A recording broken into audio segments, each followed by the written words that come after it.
में मुख्यमंत्री आए थे, क्या लगता है कि लोगों में जोश है? क्योंकि प्रियंका गांधी भी आई थी। आपने देखा ना योगी जी के नाम से क्या वो बोलने की स्थिति नहीं हो रही थी। योगी योगी योगी मोदी और योगी का ही नारेबाजी चल रही थी। ये इस बात को साबित करता है कि लोगों ने पूरा मन बनाया हुआ है।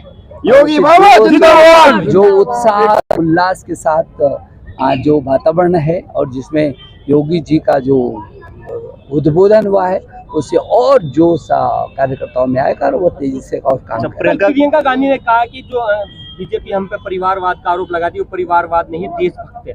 अगर इस तरह का परिवार है तो हमें मंजूर है। क्या कहना है? उसके अलावा क्या कह सकते थे? क्या सकते? उन्होंने ये कहा कि आप लोग 400 पार कह रहे हैं लेकिन 200 भी नहीं हो रहा है।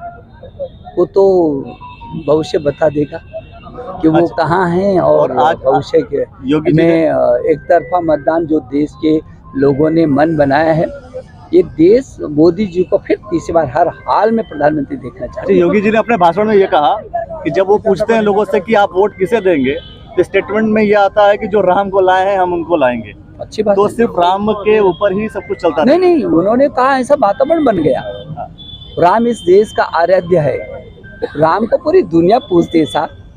तो जो राम जिस धरती से जुड़े हैं उनको कैसे कोई नज़रअंदाज कर दे। हमारा जीवंत संबंध है हर प्राणी का, हर व्यक्ति का।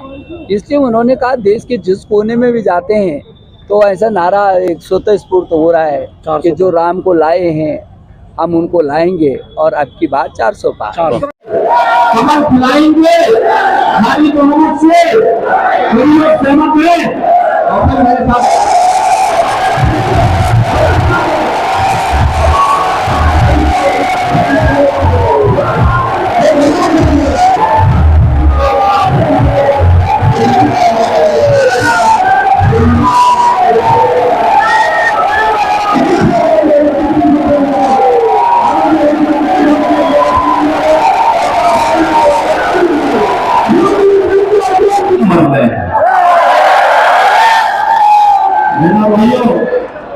विकास सुरक्षा की सबसे पहली आवश्यकता है। विकास की सबसे पहली प्राथमिकता है, सुशासन की पहली प्राथमिकता है सुरक्षा। देश की सुरक्षा हो या प्रदेश की बेहतर कानून व्यवस्था, ये केवल और केवल भारतीय जनता पार्टी दे सकती है। युवाओं की आजीविका की व्यवस्था हो या देश की आस्था को सम्मान देने का कार्य, विरासत और विकास का एक बेहतर समन्वय, ये केवल भारतीय जनता पार्टी कर सकती है। देश के अंदर कांग्रेस ने तो समस्याएं दी, ये आतंकवाद की समस्या, नक्सलवाद की समस्या, भ्रष्टाचार की समस्या, परिवारवाद की समस्या, देश के अंदर तो जातिवाद की समस्या। आज का जो संकल्प पत्र भारतीय जनता पार्टी का है, ये संकल्प पत्र कहता है कि चुनाव तय करेगा। एक तरफ नेशन फर्स्ट मोदी के नेतृत्व में है और दूसरी तरफ फैमिली फर्स्ट एक कांग्रेस और अन्य दलों के साथ में है। वे लोग फैमिली फर्स्ट को प्राथमिकता देते हैं, एक परिवार से उभर नहीं पाते।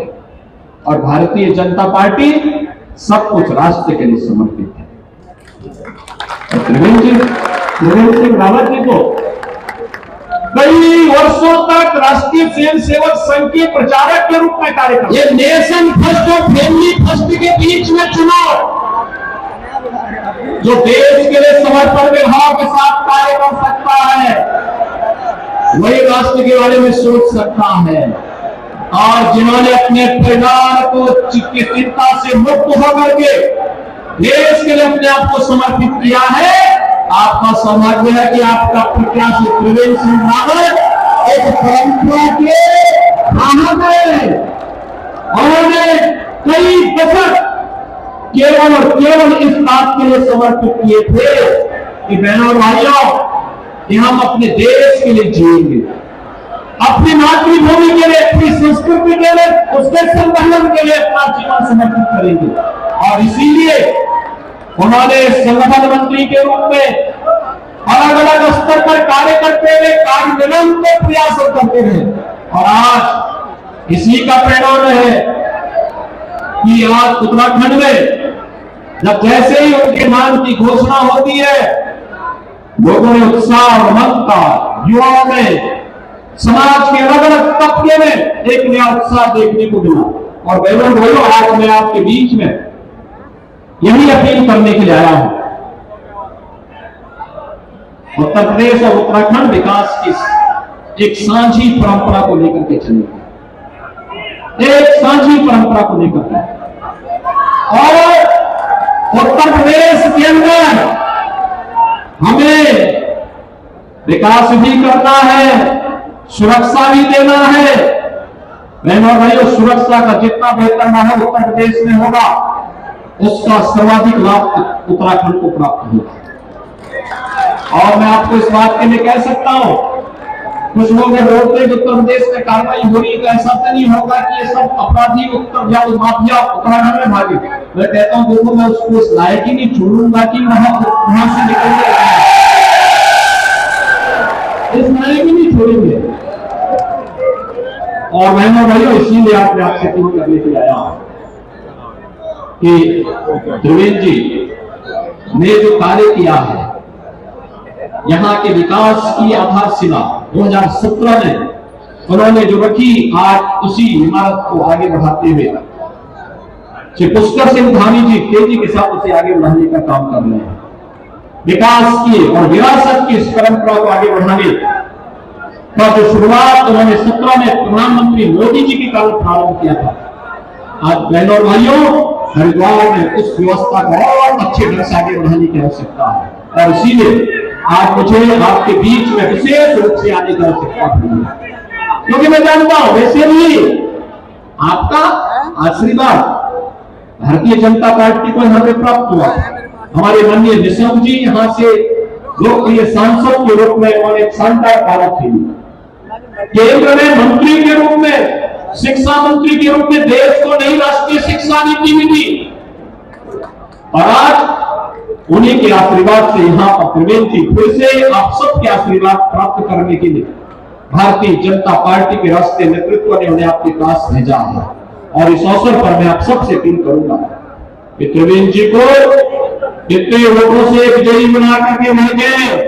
बहनों और भाइयों, हरिद्वार संसदीय सीट पर रिकॉर्ड भी बने और विकास के मामले में फिर से आपको किसी जनप्रतिनिधि के साथ न जाना पड़े, बल्कि यहाँ के सभी माननीय विधायकों के साथ मिलकर के केंद्र और राज्य सरकार की हर योजना को इस हरिद्वार संसदीय क्षेत्र के हर गांव, हर शहर, हर वार्ड तक पहुंचाने का कार्य श्री त्रिवेंद्र सिंह रावत जी के द्वारा होगा। इस विश्वास के साथ आज देश के अंदर जो आवाज है, मैं तो जहां कहीं भी जा रहा हूं, अभी 3 दिन पहले मैं जम्मू गया था, एक ही आवाज, महाराष्ट्र से एक दिन पहले महाराष्ट्र गया था, वहां भी, राजस्थान में भी, उत्तर, दक्षिण, पूर्व, पश्चिम एक ही आवाज है।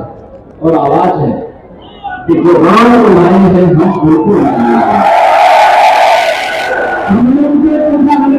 वर्धन किया है सभी का, और पक्की है इस बार त्रिवेंद्र सिंह रावत जी जीत उनकी पक्की है।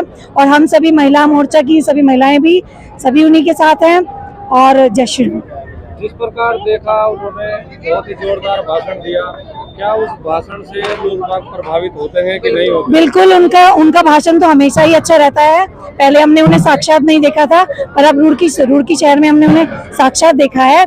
और वो मैं समझती हूँ मोदी जी के बाद अगर कोई दूसरा ऑप्शन है वो योगी जी है।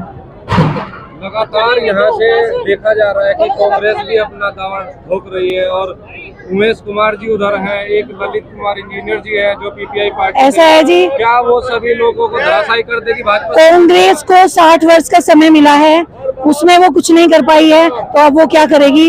अब सभी का विश्वास बीजेपी में है और बीजेपी ही जीतेगी।